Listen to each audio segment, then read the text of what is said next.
I can see you. Can you hear me? Oh, I can hear you well because the connection is a little, we're competing with a lot of people who are doing Instagram lives now. Are you doing a lot of them? No. Not that many? I think I've done 2. So thank you so much for this. I'm an attorney, but I'm a huge sort of wine aficionado or a passionate person about wine. And I've been following a terrific job in educating a lot of us in very sort of simple terms, very visual. So thank you for doing this, Madeline. I started this series called Women in Wine. I have a YouTube channel called Wine News TV. Modesty aside, it has gone very well, but it's just a hobby or a passion. I have 2 wines that I'm going to share with you. These are the 2 wines that I think have impressed me the most over this quarantine period, a white and a red. But obviously, you're the star. You have a lot of fans here in Puerto Rico. Have you ever been to Puerto Rico in the past? I haven't been there. It's one of those places that I've wanted to go because when I was growing up, I really wanted to try surfing. And I always heard about Puerto Rico and Costa Rica and all the cool surfing spots around there. So like one of my friends had been down there and was telling me all about it. It sounded like Puerto Rico was what the U.S. really wishes. The U.S. kind of claimed Puerto Rico, but it's its own thing, Yeah. We are very unique. Yeah. You gotta come down at some point. A lot of the people who follow our page were really excited about you giving me this chance to talk to you because, I've been doing this wine blogging thing for about 13 years as a hobby. I don't monetize this. Thank God I do well as a lawyer, and then that pays the bills. But Wine Folly started, and it created this revolution to educate people. So obviously we'll get into that. But first, tell me a little bit about you. I know you have a background in branding, marketing, graphic design. Tell me a little bit about you. Well, where do you want to start? The music history past the design? Yeah, because you guys at least what I've been following about your career, the arts and wine and the whole visual element is very important. So I want to see the integration of that.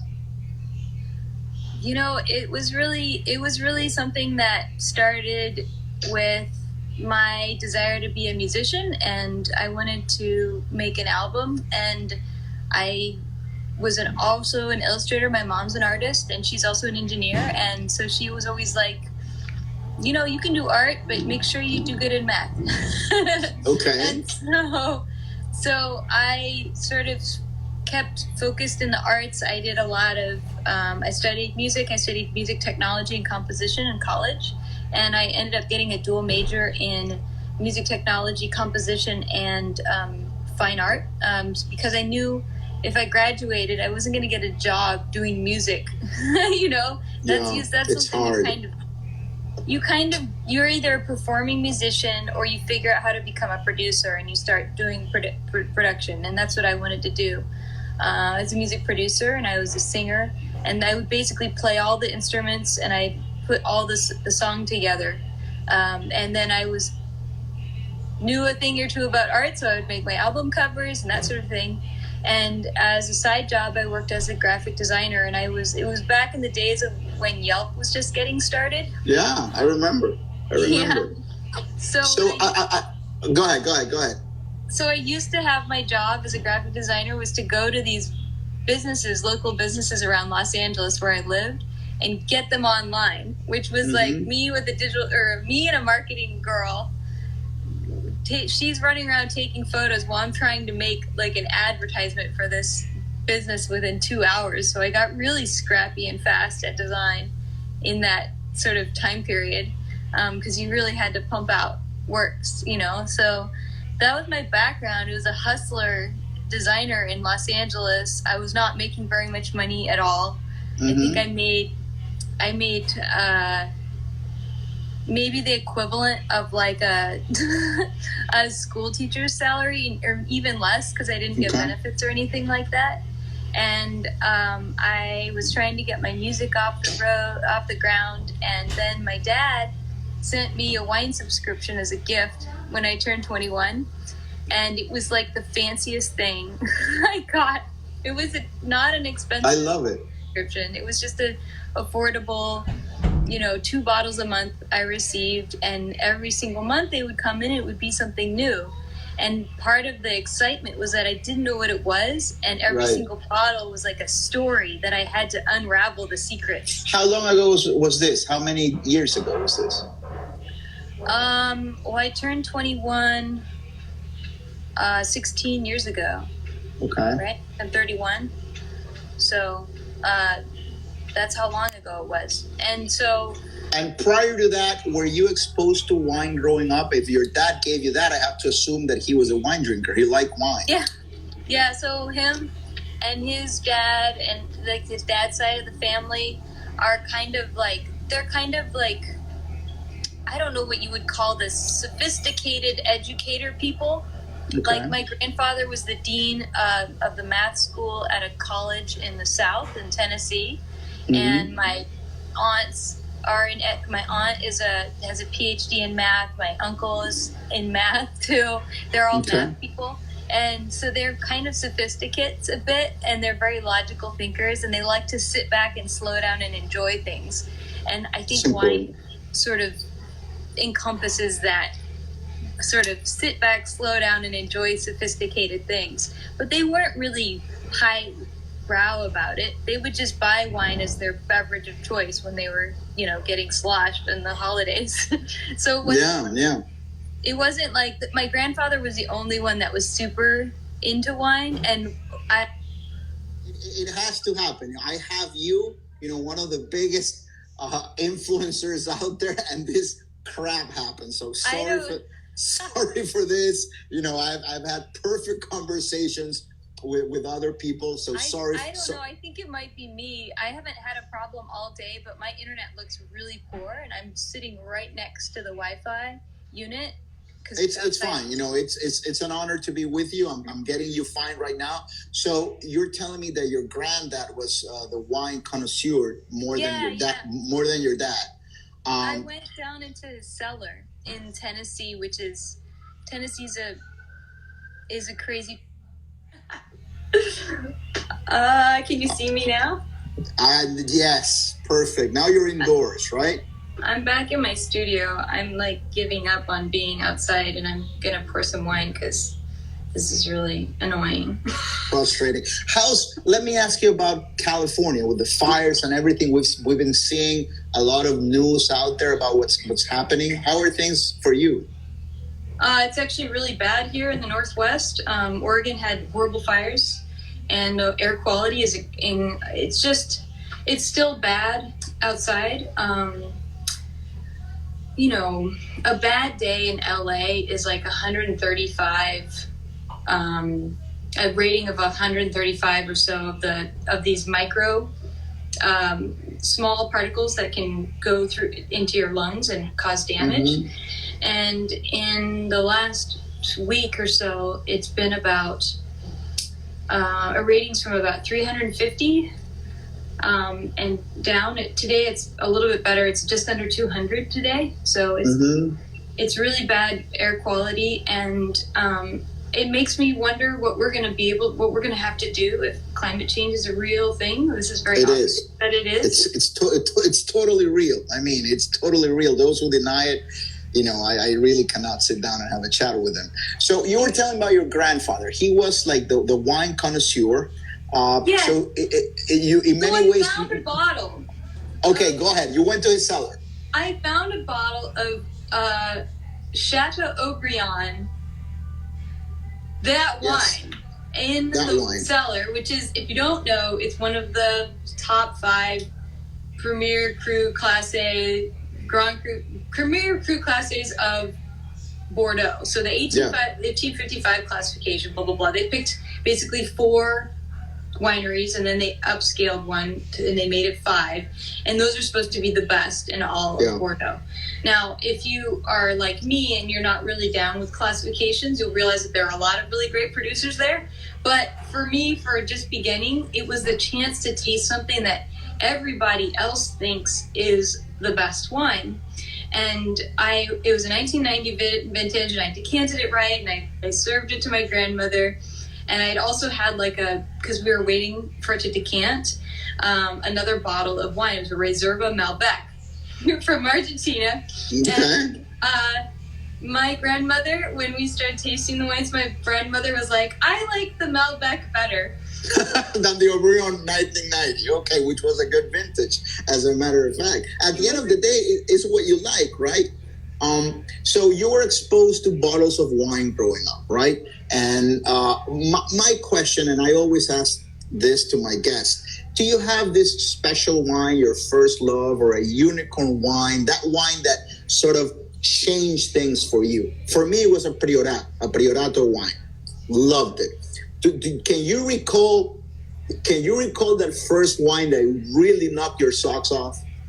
Yeah, and to go back to the part where you're a poor art student, my first wine that blew my socks off was very cheap. It was like a $15 bottle of Côte de Rhône from the 2005 vintage, and it tasted like olives. And that, to me, it smelled like olives. It was the first time I really had oh, this is very unfruity, but I like it. Mm-hmm. Olive, yes, we can argue it's a fruit or not, but it kind of goes into the vegetable category. Yeah. Yes, exactly. We blend it with vegetables. Let's be serious, guys. Yeah. All right? So who cares? But it was the first one where it was a savory flavor, and a lot of the wines I'd been tasting from France, I was like, this is too bitter and herbal. My palate hadn't been trained up to that level of interestingness, subtleness that is French wine. But the Côte de Rhône was the onboarding. Now I'm on board. I want to buy more of that. So I started buying more. And the vintage changed. It tasted totally different. And I learned about vintage variation immediately thereafter. And that's how I got the wine bug. Was that the point in which you said, okay, I'm gonna dig very deep and study and really obsess about it? Because that's how it happened to me. It happened with that Priorat wine, and then I wanted to read everything and watch every movie. And back then, no COVID, so you could travel. So after that, was that when you started to really dig deep? Yeah, in fact, we got really excited to let's go to another country and go to a wine region, and we could travel the world just going to wine regions. That was a new idea. And so we were going to go to another country, and I was like, well, France is where the wine world originates. But my husband, I'll give him this, he has some intelligence there and some forethought. He's like, why don't we go to a country that still speaks English? So we went to Australia, which is a long flight. But they drive on the other side of the road, and we had a stick shift, so you had to learn how to drive stick shift with the other hand. And it was a blast. And we got to see the old vines that are there in Barossa Valley. They're just by the side of the road, these ancient vines. And it was an amazing experience. And it kind of, that experience of going to Australia on our own dime and, just figuring it out, made me realize that that was the wine. That was the wine world. Just going to these middle of nowhere places and actually seeing the magical terroir that's out there. Because it's not in the cities. Everybody's like, oh, this city, blah, blah, blah. To me, these days, it feels like cities are a monoculture. It's just oh, city this, city that. There's some neat old things, but they're just relics of the past. But when you go out into the country, you see how the people live. You go to the local store to try to buy groceries, or even to do anything to eat food, because there's not, usually in a hardcore wine region, there's not a lot of tourism. It's just all it's all wine growing. And that was the coolest part, was to see the people working. Yeah, for sure. So we have to get to wine folly at some point, because I want to be very respectful of your time. People are asking what you're drinking, so they're very curious. Can you share? Yeah. in honor of Aubryon, one of the best wines of Aubryon is their Aubryon Blanc, which is a Semillon and Sauvignon Blanc blend, which is a white Bordeaux. For those who don't know, very small production in Bordeaux. Aubryon Blanc is, I can't afford it. It's too expensive. It's like, I don't know, $900, $1,100, $1,300 a bottle for a white wine. Yes. So I have the second best alternative. It's a Washington wine. It's called DeLille Cellars Chaleur Blanc, and it's a Sauvignon Blanc Semillon blend, and this is their 25th vintage, and it's my favorite wine by DeLille Cellars. I love it.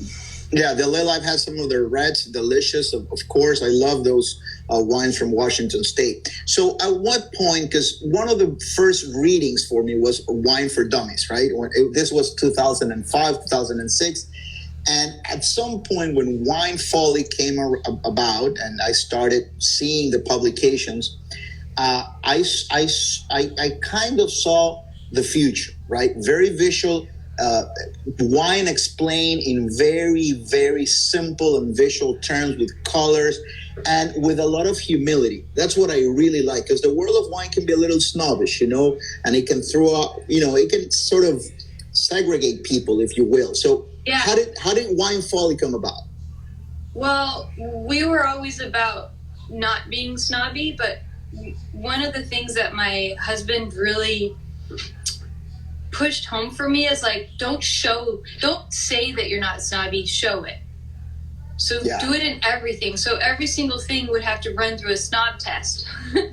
Is that too snobby? Does that seem too snobby? Because I was doing quarter master sommeliers, which turns you into a mega snob. Yeah. And it's like you can't help yourself when you're going through that program. It's impossible not to, because you're getting deep into some dirty Sauvignon from Chenin Blanc from the Loire Valley, and nobody knows what that wine is, and you think it's the most important thing in the world at the time.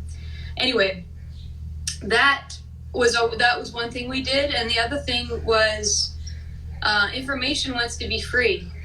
It's that phrase that's been taken and bastardized a little bit, but it has meaning that, like, the meta information about wine helps us understand, like, this is an opaque story here. This is just a dumb label. It means nothing. It's primarily for the brand and for tax purposes, because they have to submit the brand label to the TTB, and they have a rule set around it. And how much money do you owe us? It's for taxes. So there's no actual information anywhere on this bottle that tells us what the blend is.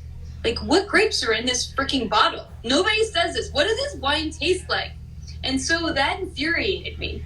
I was pissed off that if you're trying to get into wine, the people who are trying to sell you wine are not communicating with you the way that you understand. Like, I am going to put this in my mouth.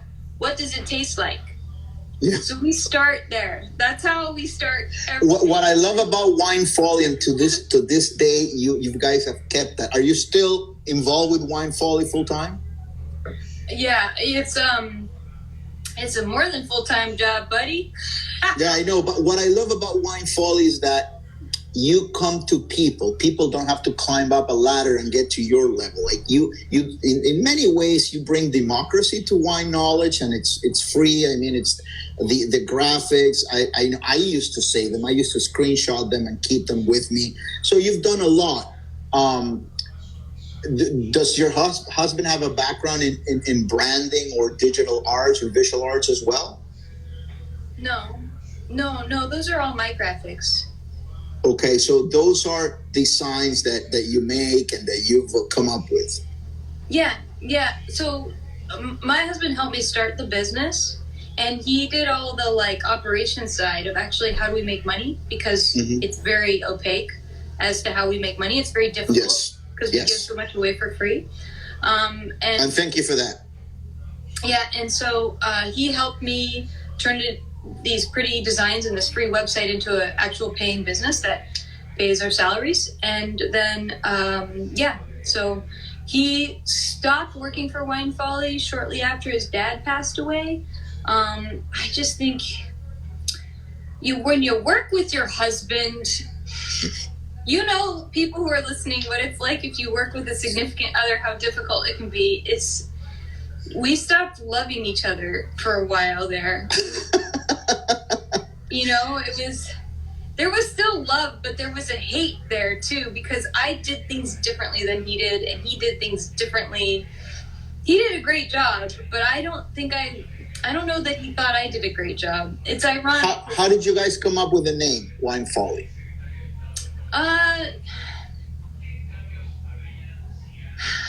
We came up with the name a while ago, like in 2009. And it was kind of just this idea that kind of followed our own passion into wine. Because, like, wine will make you drunk.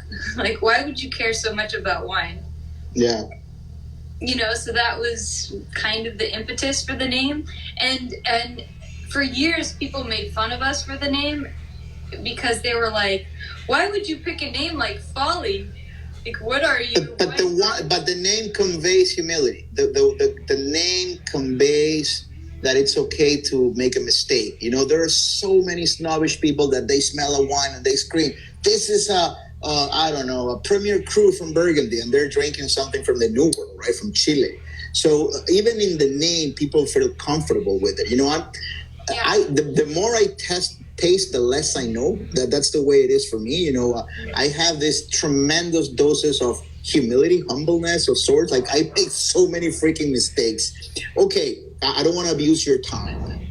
Over this past couple of months, you know, I'm sure, like, just like I have, you've been drinking a lot of wine.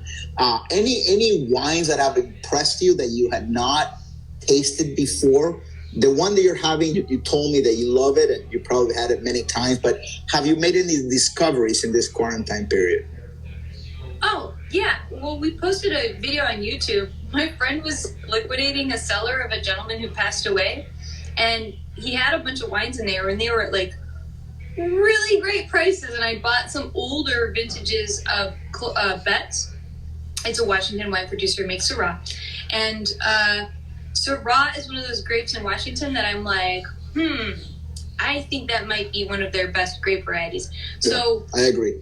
I bought some of this Betts wine, and Betts is probably one of the best producers. It's owned by a different group now. A couple bought them out, who I think are going to carry on the Betts tradition. Actually, I'm hoping they will. But these were some of the last bottles that while it was under ownership of Bob Betts was doing, and they tasted like olives. So you really go for the olive. You love the olive in wine. Right? I don't know. It was a memory. At that point, it was more like opening a time capsule and being like, there it is again. I found it. Yes, because that happens all the time. There's a wine that takes you back. You know, now that we've been doing this for more than a decade, there are certain wines that take you back to other wines that made you really happy, right? Oh gosh, if I ever smell Pinot del Sauce, this is a wine. There's this, one producer, and I can't remember what it's called, but Pinot del Sauce is a weird enigma. It's almost like an orange wine. It's kind of like a rusty colored white wine, and it's made with all the Pinot grapes. So they'll use Pinot Noir, Pinot Gris, Pinot Blanc, Pinot whatever, and they'll mush them all together into this wine. And I think it's the most French Alsatian wine to me, because the French are very they like to blend. Yeah. They're all about blending things together and making it work. It's because they're so pragmatic and cheap at their core. French are very good at being classy poor in a weird magic. Yes, they make poor fashionable. Yeah. They make poor fashionable. They do. And I think Pinot del Sauce is like, we don't know what to do with all these extra grapes. Let's just kind of mush them together and see what happens. And they make this delicious white wine. So I had one of those recently, and it was like, yes, still good. That's awesome. So let me tell you what I'm having. This is my white wine revelation of this quarantine period, Amelia. This is by my friend winemaker Marcelo Papa. He's the guy behind Marqués de Casa Concha of the giant Concha y Toro. That's a big brand, yeah. But is this an independent thing he's doing, or? Well, they separated the brands. Now Don Melchor is separated from Concha y Toro, and now Amelia This Chardonnay is a project that has its own sort of image, sort of their own branding. And this Chardonnay is spectacular. It's so linear. It's cuts your tongue. I mean, it has fruit, but it has a lot of acidity, has bone fruit. But what I love about this wine is its salinity. Just like you love olives, I love salinity. I love salinity. Yeah, this where this grapes are grown is so close to the ocean that you can actually taste them. That's Limari. No, this is it changed. It used to be Casablanca. Now it's Limari, Valle de Limari, from Limari.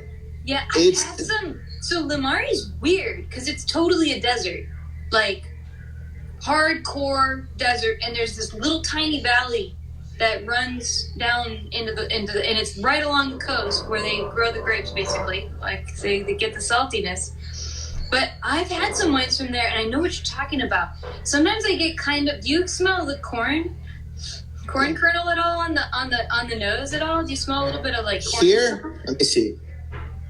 Sometimes I get that on Limari Valley, and when I smell it, like it's a little bit corny, not in a bad way.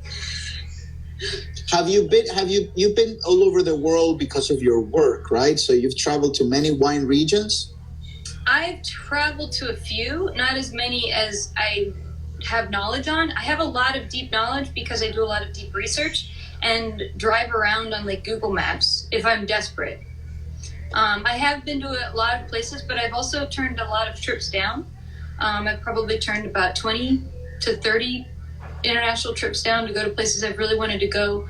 But that's because you got to run the business, right? You gotta let me ask you, I don't want to ask about favorites because obviously you'll get in the good side of some people and maybe in the bad of others, and you're a superstar in the wine world, but places that have impressed you because you were expecting something and then it turned out to be something different. Like which places have really caught your attention, like unicorn kind of place? Well, if you want to pick a whole country that's kind of a unicorn, I would say Portugal. Okay.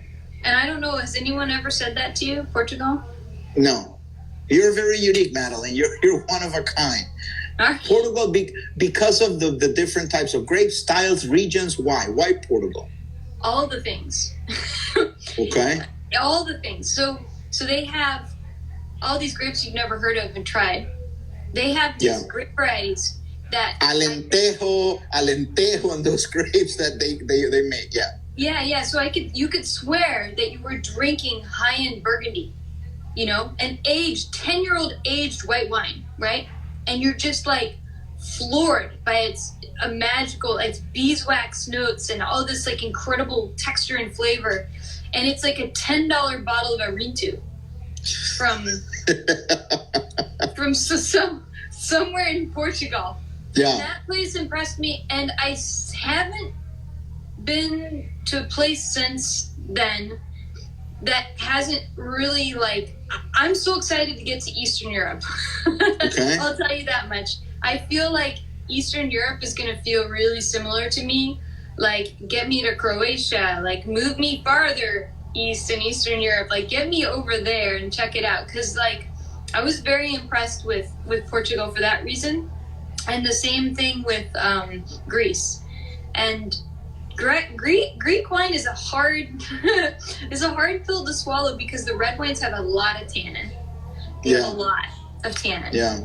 And I love the Malagusia grape. The Malagusia grape that it smells like passion fruit, and I just love it. I love Greek white wines. I mean, they're amazing. They're amazing. They're really good. So for the red, and again, wanting to respect your time. So you obviously go to Napa all the time. You're close to there. So I love low alcohol. I told you that I love salinity. So this is a salty wine. I love it. And in reds, I'm obsessed with low alcohol wines. For a period of time when I was just starting out, I was chasing points. Oh, this wine had 95 points, 96. Lots of 15% alcohol. Have you had this wine from Ashes and Diamond? Oh no, I haven't. What is that? Okay, this will knock your socks off. Do you know the guy from Dariush, the Iranian, the Persian guy, Khaledi? Yeah. Well, his son started out this winery maybe 3-4 years ago, and this is multi-vintage. This is 12.8%. It's What? a blend. Yeah, it's mostly Cabernet Sauvignon. It's unbelievable because it's minty, it's fresh. There's a lot of olives. There's lots of olives here.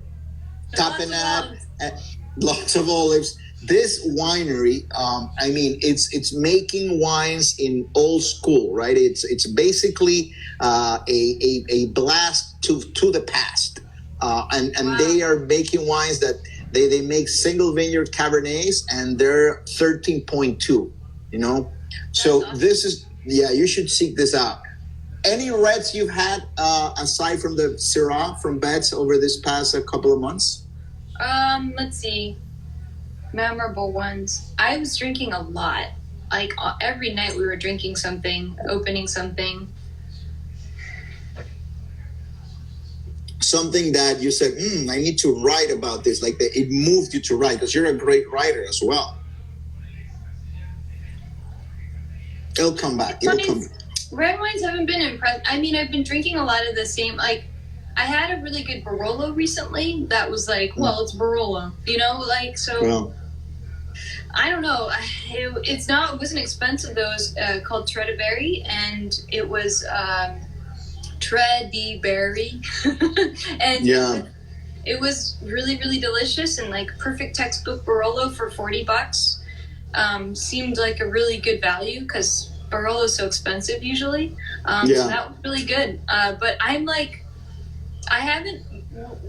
the way that I get samples right now, we're trying to push Global Wine Database. So we want wineries to enter in their information, and then we're going to create these amazing regional guides so people can explore and learn about wine, you know, like the wine folly, storytelling, that kind of stuff, and then actually find the wineries and the wines and the people that make the wine and that connect the two. I got it. Well, you want to do a pairing of place and availability. Yeah. I mean, of the grape, the region, and the place where the consumer or your reader can purchase it. So you're doing a GPS kind of thing with wine and pinpointing the person. Oh, that's awesome. Yeah, that's like and the database is going along really well, and it's very well built, and it's structured very nicely, and we have a lot of data in it already. It's just a question of like weaving the two things together and seeing how the visual user experience is going to be. So this is what I'm working on most of the time. Will it work only in California, all over the world, the United States for now? Let's say that somebody goes to that new database, that new application or tool, and they say, okay, Madeline taught me about this. It's awesome. I want to purchase it. Will it show you stores nearby all over the world, or will it work only in certain places? It's not going to show you stores. That's not the goal. I don't want to connect you to store retailers. I want to connect you to the bottles of the wine and the wineries that are producing it. Got it. I'm banking on DTC a little bit. Like I kind of think that we need to stop. we need to learn about wines from the winemaker, like, because that was always the best experience for me. Like, we need to stop this middle person. We can actually learn about wine from the winemaker. They have a lot to say. Surprisingly, they do have a lot to say, and they're very good at telling their story. So I'm hoping to make more of think of it like a Wikipedia of all the wine in the world. Yeah. And we might connect retailers in different countries. So like if you're in Puerto Rico and there's a retailer in Puerto Rico, we can figure that out at some point. But to me, it's more important to get the information, because then we can build all the monetization on top of that. The information is the most important. You know, I know you don't need any reach because you have all the reach in the world, but whatever I can do to move it around amongst, our followers from Latin America mostly, feel free to share that with me. Okay, I got two more questions. What do you have in your cellar that you buy? You told me about Betts. I know you got tons of samples, but your money, where do you put your money when you really want to buy some wines? If I were to sneak into your house, get into your cellar, and see the do not touch Madeline only wines, what do you have? I would be buying Moranausa from Greece. It's a region that makes this grape variety called Casino Magro. It's a red grape variety, and it reminds me a lot of Barolo. Okay. And I really think that region is sort of unknown about and not very talked about. And so the value is there. You can buy great wines for very affordable, and they're delicious, and they age well. So I'd like to have more of that. There's a producer there that I'm a big fan of. I call them Diamond Tacos, but it's Diamant Tacos. And they're really delicious. It's fun. So that, what else? What else is there? So I do buy a lot because we drink, my husband and I drink together, and he's kind of a classic wine drinker. He likes champagne. He's loving English sparkling wine, and he drinks a lot of Barolo, Pinot Noir, and Merlot. Okay. So we buy a lot of like Right Bank Bordeaux stuff to keep him happy, and all of those other wines too. He tends to like Right Bank now. He used to be big into Napa, but I think he moved to Right Bank as his palate changed over the years. He became, like you said, a little less alcohol driven, and he loves the minty flavor in red wine. He's gonna love this. Tell your husband this is like drinking Napa from the 60s or 70s. You know, I've had with friends, as I told you I'm a lawyer, and some of my fellow friends, colleagues, collect wines, right? So I've had, some of the Montelena, Heights, the guy who makes Volcanic Hill. What's the name? Jesus. Oh, are you talking Diamond about Creek? Is it Diamond Creek? Is it Diamond Creek? No, I don't know. It's I think so. Yes. In the 70s, these wines had 13% alcohol. They were so fresh and savory. I love when a wine is savory. Yesterday, I had this Gamay from California, actually. It was 13% alcohol. Dieu d'Elite was the name, something very French-like. And it was amazing. Okay, so last question, because I know I'm abusing your time. You've given wine lovers and the wine industry a lot. I mean, you guys are doing a lot. What do you think wine has given you? That's a great question.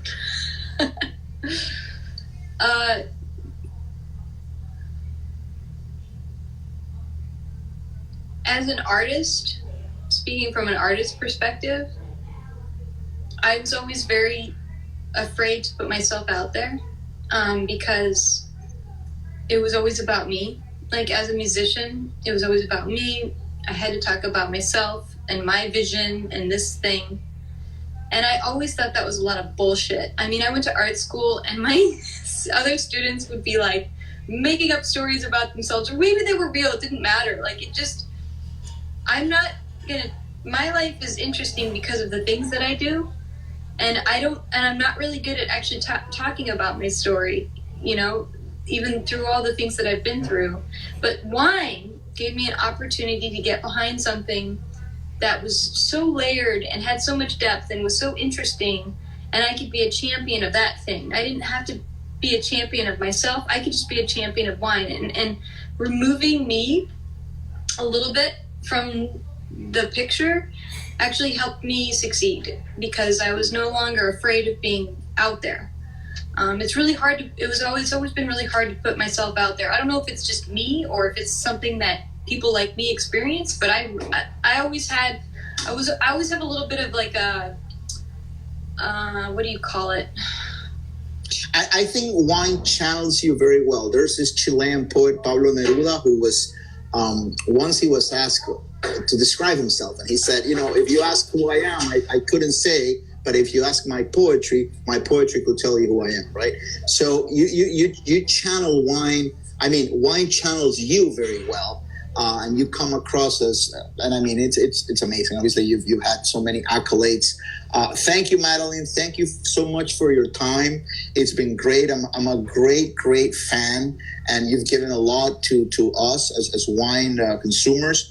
And what I love about your style is that for a lot of people, wine is about ego.